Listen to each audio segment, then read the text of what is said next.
Start your day right with Daily Immune Support Plus Extra Strength 5-Hour Energy. It contains all the great 5-Hour Energy Shot ingredients, plus added vitamins and nutrients like zinc, vitamin D3, and vitamin C to help support the immune system. It comes in 3 great flavors: Ultra Orange, Pineapple Apricot, and Pink Watermelon. All this comes in a convenient portable bottle that takes just seconds to drink. No mixing required. Daily Immune Support Plus Extra Strength 5-Hour Energy. Get it today at your local Rite Aid store. The first bet on Caesars Sportsbook app is up to $5,000 risk-free, people. When I told my team about the idea, they said I was being too wonderful and magnificent. But I don't care how awesome this makes me. I'm doing this for the people. So just download the app, and that first bet is up to $5,000 risk-free.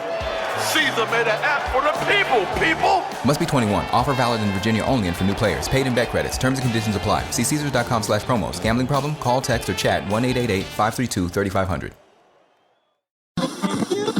And now, another edition of Tony Tolato on Sci-Fi Talk. Hey, this is Katie Sackhoff. This is Who You Are. You're on Farscape, and you're listening to Sci-Fi Talk. Co-creators of Brooklyn Matrix. Gotcha. You did it too. I was like, and what am I promoting? See, you did it too. All right. Okay, ready? 3, 2, 1. This is Mike Doherty. And this is Steve Fisher. We're the co-creators of Brown Coats Redemption, and you're listening to Sci-Fi Talk. Jump on the bandwagon. Everybody else has. Oh, God, another hayride. Hi, I'm Tim Daly, the voice of Superman, right here on Sci-Fi Talk. Hello, I'm Dr. Rodney McKay, David Hewlett, if you must. Hi, this is Don Davis. I'm the composer of The Matrix Reloaded, and The Matrix Revolutions. Hi, this is John Delancey. Kind of act to things that aren't there. Well, you know, sometimes you have that experience anyway with people that are there. Thanks, God. I'm not that bad. In part because of the hopeful nature of Gene's vision, but also because of its message of diversity and inclusion. Jennifer, this is like something that seems ripped from the headlines. Besides doing a thriller, it seems like you're also, having a message in this movie as well. Kind of talk about, did you approach it in 2 different directions that way to kind of cohesively mesh them together?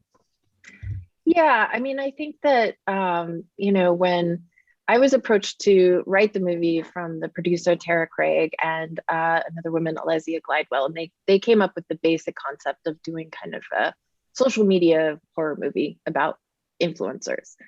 And as I started moving forward, it just seems like there's so much to say about how that has impacted all of our lives and kind of what's real, what's not, what's important, what's not in this new kind of world we live in, where half of it is online. So it definitely became central to me coming up with the story, because I just felt like there's just so much there that's already scary to me. And Daisy, talk about playing Mia, and especially in a world where it's not that far removed from what's going on now with internet trolls and people like that are, essentially just bugging people. Yeah. Mia was fun for me. I personally am not super big on social media, so this was sort of fun for me to delve into that world and explore what it's like to be someone who has fans and who really only thinks about themselves and what they're posting next and where they're gonna stream next and how they can get the most followers. And yeah, Mia is a very, very modern character. And it was really fun to sort of tap into that, explore the internet. Did you 2 ladies, and this is for both of you, kind of discuss how to approach her and how you wanted her to be played and how to play her? Yeah. Jen and I sat down for a lot, for a really long time, and we went through every single page, and we were like, well, where is she here? What is she feeling here? What are the thoughts? And we had a really, really fun collaborative process with that. I think. Yeah, it was really intense actually because we didn't find Daisy until like a week before we were shooting. Oh. And we had auditioned so many people. We just couldn't find the right fit. And part of why I was so excited when we saw Daisy and we cast her right away was because she already had so much of what I was looking for, that we did spend a lot of time together going through everything. But I think that she already brought what a lot of actresses were struggling to do, I found, which was to give the character more dimension than just, a vapid internet person who like gets scared a lot. Which, is like, so I think for me, Daisy brought a lot of it just on her own. What was it like kind of crafting all the different tasks and kind of hoops that she had to jump through? Wow. Yeah. Mia gets really put through the ringer. I had fun as Daisy, but as Mia, it was a lot. It was probably the most, emotion she's ever experienced, especially in one night. So it was a blast for me. I will say Daisy was pretty bruised up. Oh yeah. she says she had fun, but I believe she did, but she also like was very battered. Yeah. By the end of shooting. Because she would go, like she would just go for it. I mean, like there was no holding back, which at times I think, resulted in some intense physical scenes.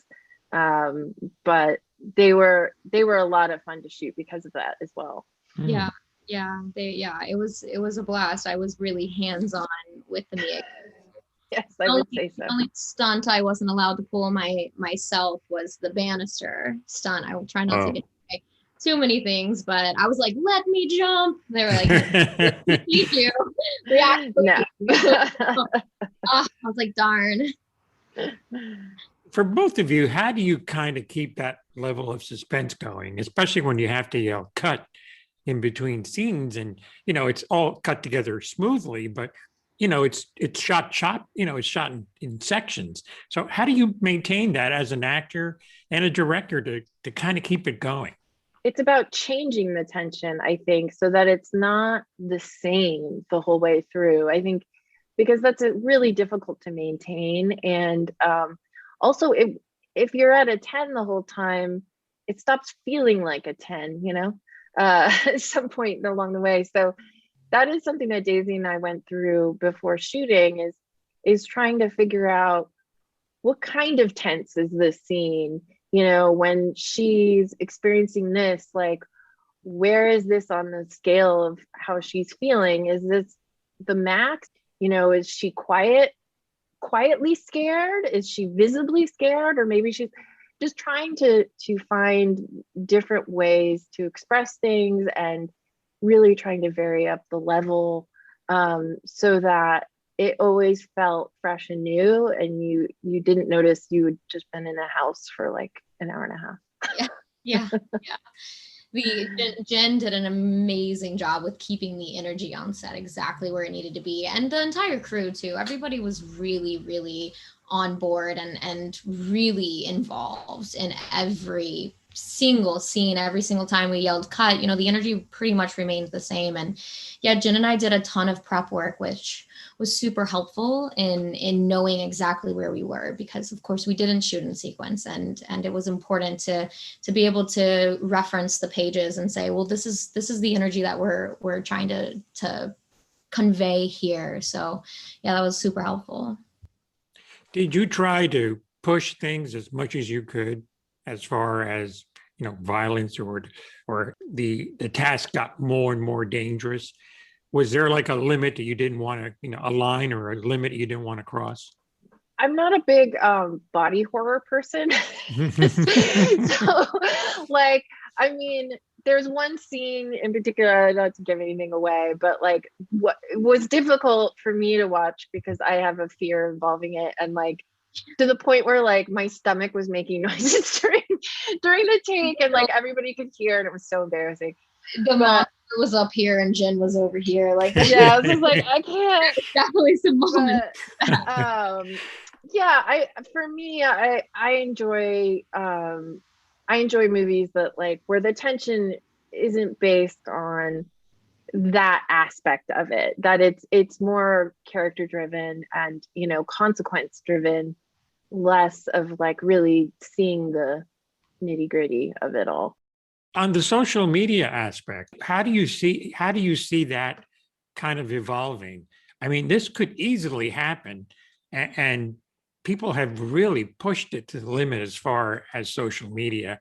But do you think we're going to go further to something like this could almost be something normal? Oh yeah. I feel like a lot of it already is normal. I mean, the more I wasn't super familiar with the influencer world.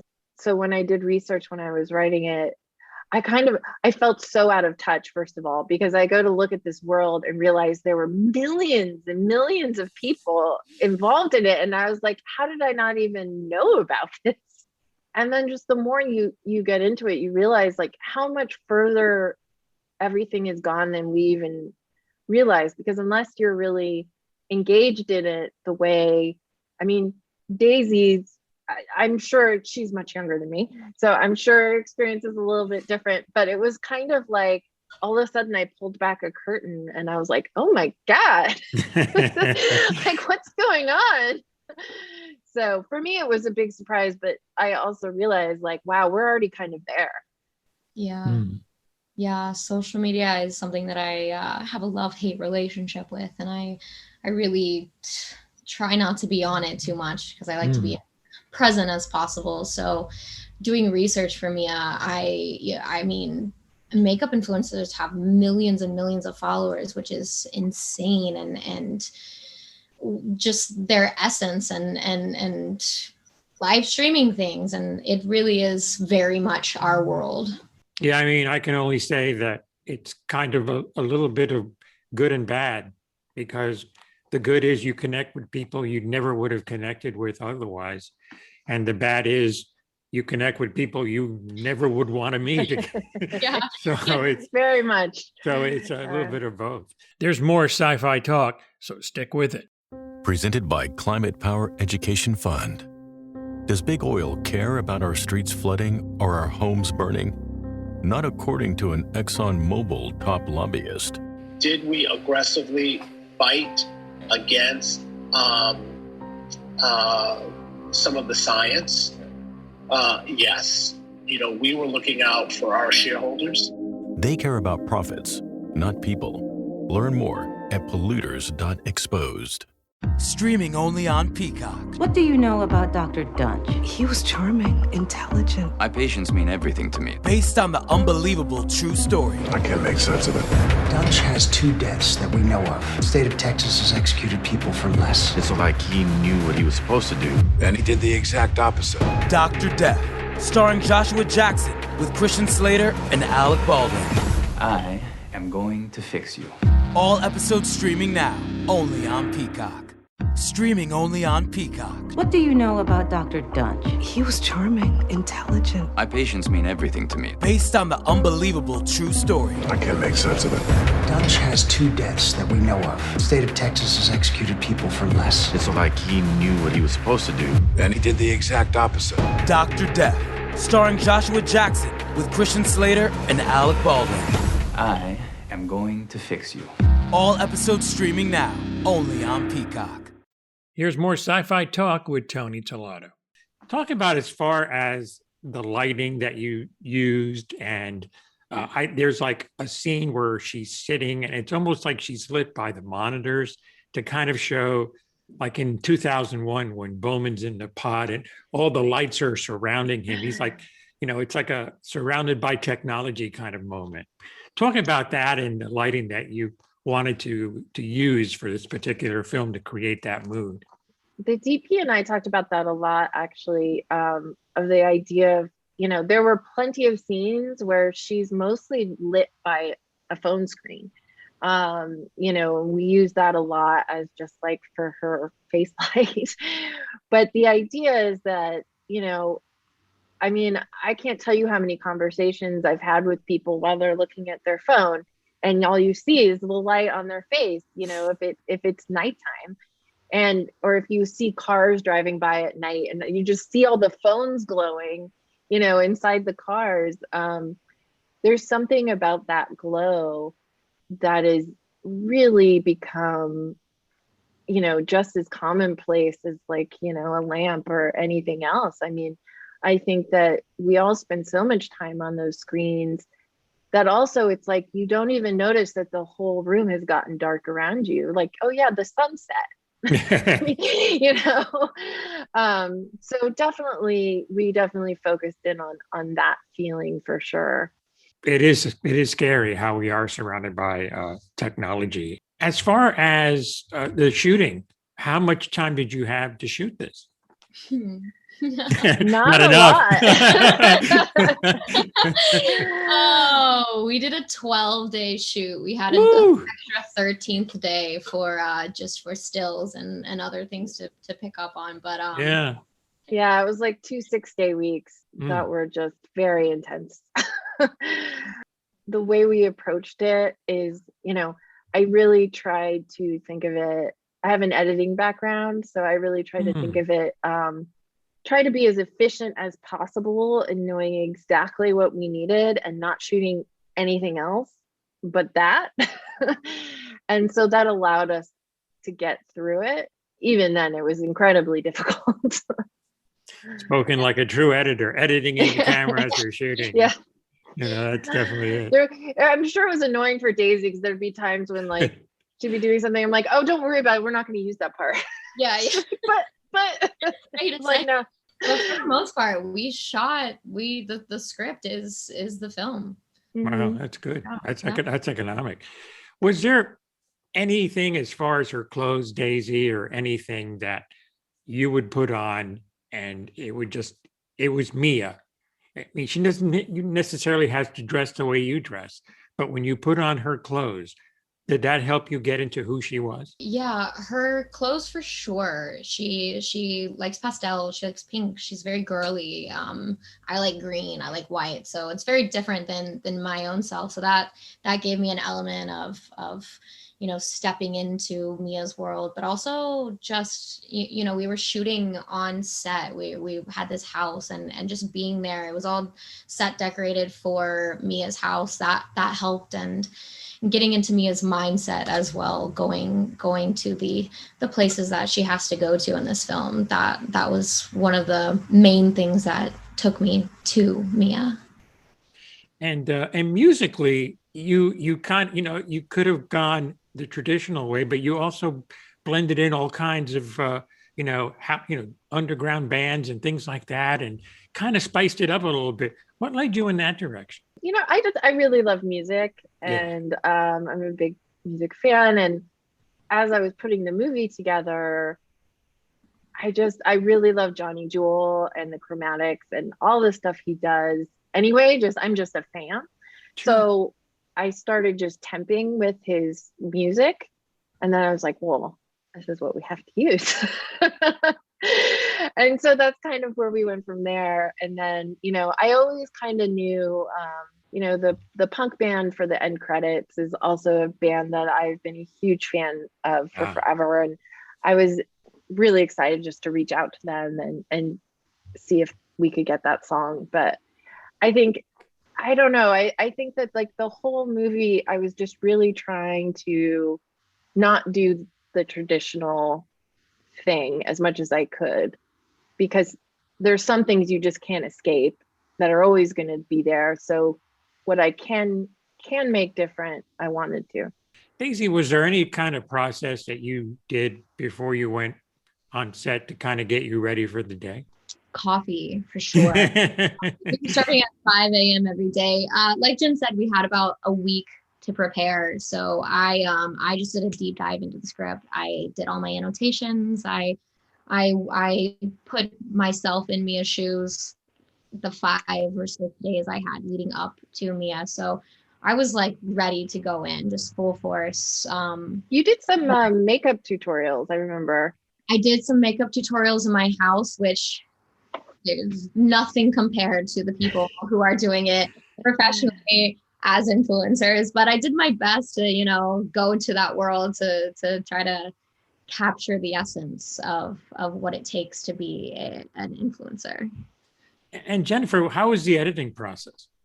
It was really fun because I have a long history with editing, and I think for me to be able to cut this and I already had such an intimate knowledge of the footage we got, so it came together very quickly, which was fun, and then that allowed so much energy and time left for me to play. And so there were things that I found in editing that I hadn't thought of doing beforehand. That part was really fun. And what's it like for both of you ladies to have this on Shudder, which seems like a good home for it? I'm just so excited for people to see it. It's such a fun movie. It has almost everything, just no sex. So you sorry. It has everything. No apologies necessary. They're funny. It's interesting. There's gore. There's blood. There's a lot of quiet moments too. It's really fun. It takes you on a journey for sure.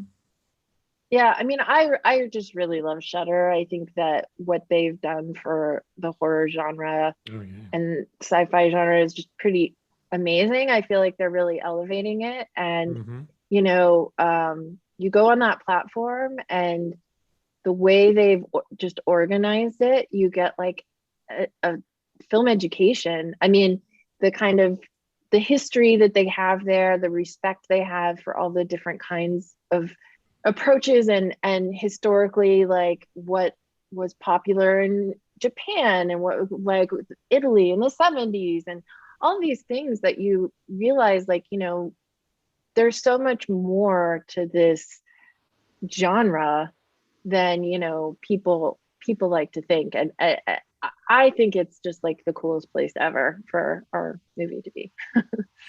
So cool. What's next for you ladies? I just wrapped another thriller film called Angel of Death. Wow. Very fun. So I will keep everybody updated on it. But yeah, working on a TV show that's a comedy, so very different than the thriller genre. But I'm so excited for that. Last year I sold a script to Jake Kasdan and Sony. Oh wow! And nice. And hopefully there will be news about that soon. And then I'm also working on my next script as well. So hopefully more to come. Yeah. How has COVID affected both of you? I know. Yeah. We're all I know, right? I mean, for me, I've been very fortunate because right now I'm focusing on writing anyway. So it's something I can do anywhere. I probably would have been spending a lot of time at home anyway. It's definitely mentally been difficult to be creative because of what's going on. But like overall, I've been pretty lucky. Yeah, that probably makes it easier. Being a writer, you can still get your work in. With sets being shut down, I just sort of delved into other things that I love to do. I went skydiving 4 times last year just because I didn't have anything else to do. but I did have an incredible experience. I was able to be on one set, and that was Angel of Death, and we were able to do that. And it was interesting. It's just, with COVID, everybody's just sort of trying to figure it out, but it's nice to know that everyone's just wanting to keep everybody safe. So protocols, shooting, it's so different now, but. Well, I would say, and lastly, that the glass is all over the floor as far as the ceiling and the fact that women can't direct horror. So I think there's glass pieces all over. That broke a while ago. That is like the stupidest cliche I've ever heard in my life. I know, it is. Agreed. Congratulations to both of you. Best of luck during this Thank you. ridiculously crazy time. But looks like I see a lot of smiles and a lot of determination, so I think you'll be fine. Thank you so much. It's been great. Thank you, ladies. Have a great weekend. Take care. You too. Bye. All right, bye-bye. I am Emily Hampshire, and I play Jennifer Goins on 12 Monkeys, and you're listening to Sci-Fi Talk. Savings starts with Xfinity. Get a great price on Xfinity Internet. Plus, ask how to get an eligible 5G phone on us. And for a limited time, $300 back when you add Xfinity Mobile. Go to Xfinity.com/start saving. Call 1-800-XFINITY or visit a store today. Restrictions apply. Cox can help make your home smarter and your life easier. Now you can use your Contour voice remote to connect to your home life cameras so you can view them right on your TV screen using simple voice commands. That makes it easy to keep tabs on what's happening around your home right from your couch. Need to keep an eye on the kids when they're playing outside? Just say, "Show me my backyard camera" into your Cox voice remote and watch them while you're in the house. And if you're waiting for a delivery and want to make sure it's there on time, no problem. Just say, "Show me driveway camera" to check on it with your Home Life HD cameras on the TV screen while you go about your day. When you live in a home powered by Cox Internet, you can stay connected to what matters and let Cox take care of the rest. To learn more about all the benefits of your connected home, visit cox.com/thisishome today.